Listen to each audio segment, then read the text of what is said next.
ദിലീപ് പറയുന്നത് എന്താണെന്ന് എനിക്ക് പറയാൻ കഴിയില്ല. അത് അദ്ദേഹത്തിൽ തന്നെ വ്യക്തത വ്യക്തമല്ല. അതല്ലേ നല്ലത്. എന്നെ അറിയിച്ചതായിട്ട് ഞാൻ ഓർക്കുന്നില്ല. അത് ആ പ്രസ്താവന കണ്ടു. അത് അദ്ദേഹത്തിന്റെ പ്രസ്താവന എന്തുകൊണ്ടാണ് അങ്ങനെ വന്നത് എന്ന് മനസ്സിലാകാത്ത കാര്യമാണ്. പോലീസിന്റെ മുന്നിൽ വന്ന തെളിവുകളുടെ അടിസ്ഥാനത്തിലാണല്ലോ കാര്യങ്ങൾ നീക്കുന്നത്. തെളിവുകൾ മുന്നിൽ വരുമ്പോൾ പോലീസിൻ്റെതായ നടപടികൾ സ്വീകരിച്ചു പോകും. അതാണ് ഇവിടെ ഉണ്ടായിട്ടുള്ളത്. അതൊക്കെ അദ്ദേഹത്തിന്റെ തോന്നലുകൾ പറയുന്നതാണല്ലോ. അതിന്റെ ഭാഗമായി അദ്ദേഹം ചില കാര്യങ്ങൾ ഇപ്പോൾ ന്യായീകരിക്കാൻ വേണ്ടി പറയുന്ന നിലയുണ്ടായിട്ടുണ്ട്. പക്ഷെ നമ്മൾ കാണേണ്ടത് അന്വേഷണ ഉദ്യോഗസ്ഥർ സ്വീകരിച്ച നിലപാട് എന്തായിരുന്നു എന്നുള്ളതാണ്. അന്വേഷണ ഉദ്യോഗസ്ഥരുടെ അന്വേഷണം ആരംഭിച്ച ഘട്ടത്തിൽ അവരുടെ മുന്നിൽ തെളിവുകളായിട്ട് ചില കാര്യങ്ങൾ വരും.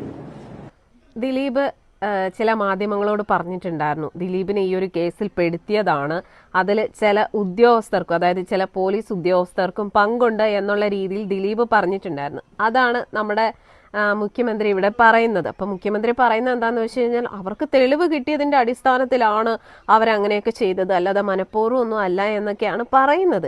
എന്തൊക്കെയാണെന്ന് പറഞ്ഞാലും ഇനി ആരൊക്കെ ഏതൊക്കെ രീതിയിൽ എന്തൊക്കെ ആരോപണങ്ങൾ ദിലീപിനെതിരെ ഉന്നയിച്ചാലും ദിലീപ് കുറ്റം ചെയ്തിട്ടില്ല എന്നുള്ളത് കോടതിക്ക് ബോധ്യമായിരിക്കുന്നു. ദിലീപ് തെറ്റ് ചെയ്തിട്ടില്ല എന്ന്. ഇപ്പൊ കുറെ അധികം ആൾക്കാർ ദിലീപിനെതിരായിട്ട് അങ്ങ് ഇറങ്ങി തിരിച്ചിരിക്കുക, വീണ്ടും അയാളെ കഴുമരത്തിലേറ്റാൻ വേണ്ടിയിട്ട്. ഇനി അത് നടക്കാൻ പോകുന്നില്ല.